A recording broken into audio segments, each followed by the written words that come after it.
Hey guys, it's Christian with the Interactive and Immersive HQ. I got a short tutorial today where we're going to jump into soft shadows and show you the different parameters that we have access to in the light comp and shed some light on the different light types that we have in all different 3D geometry. So let's get into it. So getting things started, I've drawn this little diagram to give you guys a very basic sense of how light rays are going to interact with 3D objects in a scene. In this situation, we have our sun, which is in the real world, thousands, I'm no physics guy, but it's super, super far away to the point that the light rays, as they come and hit the earth, they're actually coming at an angle that's close to, or if not pretty much exactly parallel to one another. So they're coming in all at this specific angle, and they're gonna come and hit our object right over here, so on and so forth, such that this area behind the object is going to be occluded. There's going to be shadow that's going to come and hit the same angle from the tip of our object to the bottom of over here, and all of this area is going to be occluded. So the second case for us to consider, rather than a distant light or a directional light that's shooting rays of light that are coming at our object in a parallel direction, we have an infinitesimally small point light that's going to be scattering light in all different directions. It's going this way, this way, this way, this way. And when it comes and interacts with our object, it's going to hit it at this angle, this angle, this angle, such that all the area from here shooting down to our receiving plane and right here is all going to be occluded in shadow. So it's much larger of an area of shadow than the directional light, and it's occluding all the light rays coming in and hitting our receiving object and throwing all the area behind it into shadow. So in both these cases, where we have a point light and a directional light, the area that's in shadow is going to be hard mapped, or the word for it is it's going to be in Umbra. So there's no light rays that go from our point light and come into the area behind it, which then brings us to an understanding of our third general type of light, which is called an area light. So something that's maybe like a square or a rectangle or a rectangular prism if you're in 3D. This is going to be scattering light. So it's going to be scattering light this direction and this direction and this direction and shooting light in all different directions, such that, it's going to hit us at this angle, but it's also going to hit us at that angle and that angle, such that when we have a light ray that's maybe on this part of the area light, it's going to hit our object and scatter this direction. But and if we go over here, it's also going to hit right here. But if we scatter light in this direction, it's going to actually hit right here, such that we have some section of the shadow that's going to be very darkened. It's going to be in the umbra. But there's also going to be a section of the shadow that's partially lit right over here.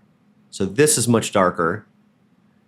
And we have an area that's going right here, and it's hitting this part of the object, but it's going in here. So this is less dark than over here.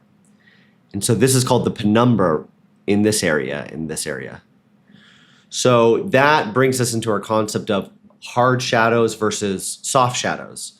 The hard shadows are ones where there's going to be a completely crisp edge between the area that's in shadow and the area that's not in shadow. And a soft shadow is one in which there's going to be partially lit areas where it kind of gets a little bit fuzzy, sort of depending on how far away our obstructing object is from our receiving plane. It'll be a little bit more fuzzy out here than it will be, say somewhere else. So then I have this basic rendering scene in TouchDesigner. I have a sphere. It's got a PBR material. There's a, it's in the, if anybody's familiar with Photo World, this is called a cyclorama. It's essentially just a cube with some rounded corners so that light kind of interacts with it in a nice way. It's very pleasing to the eye. If you had something that was like a really hard, non-beveled edge as a backdrop, you're going to get like a really harsh line in the back. So it kind of gradually transitions. And I even have the camera kind of pointed down as well. And we have this hard map shadow right over here. And I have a little bit of I have an environment light just to give some ambient lighting. But I have my light over here. It's pointing at our object and casting this area into shadow. By default, when I create my light also, the shadow resolution is going to be 1028 by 1028. And you can see that there's some aliasing issues right around here. I obviously have hard map shadows. So there's a little bit of jaggediness to the edge of our sphere. So if I just bump this up to 2048 by 2048, it's maybe hard for viewers on YouTube to see this, but you can see that it's cleaned up just a little bit. And if I go into the light tab, we have 3 different lights. We have a point light, a cone light, which is essentially like a spotlight, and a distant light. I've tweaked around. The distant light is a little bit odd because we should be getting parallel light coming in. And so if I get closer, there shouldn't be a difference. The area of shadows shouldn't be larger because it's not scattering in all different directions like a point light would. I'm assuming that the distant light is just something that if you click on point light, you have this distance attenuated slider over here where you can fall off and gradually lessen the amount of light that's projected into your scene. But we're not going to worry about that for now. And we can go into our shadows and I'll turn on soft. And you can see it didn't really do all that much.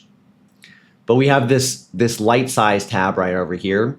And that, because a point light is infinitesimally small, when we want to create realistic soft shadows, we have to add volume and area to a light, kind of simulating the qualities that an area light would have. So if I can kind of gradually bring this up, you can see there's a little bit of artifacts, but it goes from something where I have something very hard to something a little bit softer where the edges of the shadow kind of seem to be blurring a little bit. But as I crank this up, we're getting some nasty artifacts right around here. So when we're finding and tweaking the light size, we're going to see artifacts such that the actual, there's going to be kind of like a little plane in the background that obviously looks totally unrealistic. But the reason we're seeing this is that this is the actual shadow map itself. This is the values of lightness and darkness that are being projected from our light onto our receiving surface. So if you look into this display of our light, this is what our light is actually seeing in our scene. So to correct something like this, where it's like, okay, we feel pretty good about the penumbra and umbra values that we're getting from our object, the way to correct this artifacting issue is to kind of dial in this max shadow softness. So it's by default at 0.1, but if I start to bring it down, we'll see that we can kind of correct for the issues that we're seeing. And if I even smaller differences, we're getting some nice values of lightness and darkness. So getting into the nuts and bolts of this, we can understand that light size is obviously just expanding and making it so that our point light is actually more or less resembling an area light. Our max shadow softness is going to make it so that values from our light, if we crank this up, are going to register more as shadows. So we're going to get artifacting in places where there actually isn't shadows at all. So we want to make sure and be mindful of how much we crank this guy up. Filter samples as a parameter. I've done some sleuthing in the TouchDesigner docs and some forums, but I haven't really been able to track down what exactly the soft shadow technique that this component uses. To the best of my ability, I found that it's most resembling PCSS, which is percentage closer soft shadows. And what that essentially means is the filter samples, to create a nice gradual edge for our shadows, the shadow map that's being created from our light, where it's showing us what is properly in light and what is properly in shadow. It's taking a filter, or it's taking multiple samples of our shadow map and taking lots of different pixels. Either it's blurring all the samples together so that we have a gradual edge, or it's averaging. So there's a couple different techniques that we can apply to our percentage closer filtering. Now, whereas with search steps, what I can glean is from this paper entitled Percentage Closer Soft Shadows, which I'll include in the description below. But we have our light and our blocker right here. So obviously this is our point light or our area light, given how large our light size is. Our blocker is our sphere and our receiver is our plane. And then our camera is this eye over here. The shadow map is what's being created by our light over here, but it's searching for different samples on the receiver, on this plane, and it's trying to figure out if this pixel corresponding on the plane is properly occluded by our blocker, or is it properly in light. Hence, if we take the search steps and I put it all the way to 0, we're getting essentially just one shadow, but it is being faded a little bit because we have filter samples up 26. So we're fading it based on the algorithm. And if I pop this up, we can see it gets a little bit lighter. And if I pull it down all the way, we're getting a properly, completely hard shadow. And then if I pull the search steps up, we're getting a completely hard map as well, because we're not filtering, or we're not blurring the samples that we're getting from all the different search steps. So these two are going to be pretty related to each other, and to get that nice look that we want to go for as far as our soft shadows, we need to tweak them appropriately. And so if I bring this all the way up, I'm going to get hits to my FPS, obviously. And if I bring this up as well, we're going to get really, this could be detrimental to perf. Obviously, I'm still going at 60 frames a second, but, be mindful of how many filter samples we're doing and how many search steps we're doing, because that's computation that's hitting our GPU. And then finally, we have our two last parameters, our polygon offset factor and our polygon offset units. These, I don't think, are as important to shed too much light on, just because they're actually having to do with Z fighting issues. So if, we have a light and our receiver is maybe like a curved plane, and we have our blocker and it's shedding light onto the curved receiver, we have to kind of like figure out some Z fighting issues. This is more of an advanced parameter that we have to worry about. And if we're doing something as simple as a plane that's on the ground and we have our objects that are shading shadows onto the plane, it's not something that we really have to worry too much about. So I've gone ahead and added a box into our scene, and we have our good old sphere right here as well. And I've reset the light size and max shadow softness, as well as the filter size and search steps. And I just want to go and show you guys what my process would be in terms of if I was going to light this scene and create as soft a shadows as I can. I have this physically lit sphere over here, and we can see that there's a nice fall off for our sphere here, and it gradually tapers off. The first thing I would do is kind of tweak this light size a little bit, and then we want to bring down our shadow softness, so it's kind of a push and pull when it comes to this side of things. We're getting a nice, there's some kind of nice corner shadows that are happening for our square over here, or our box.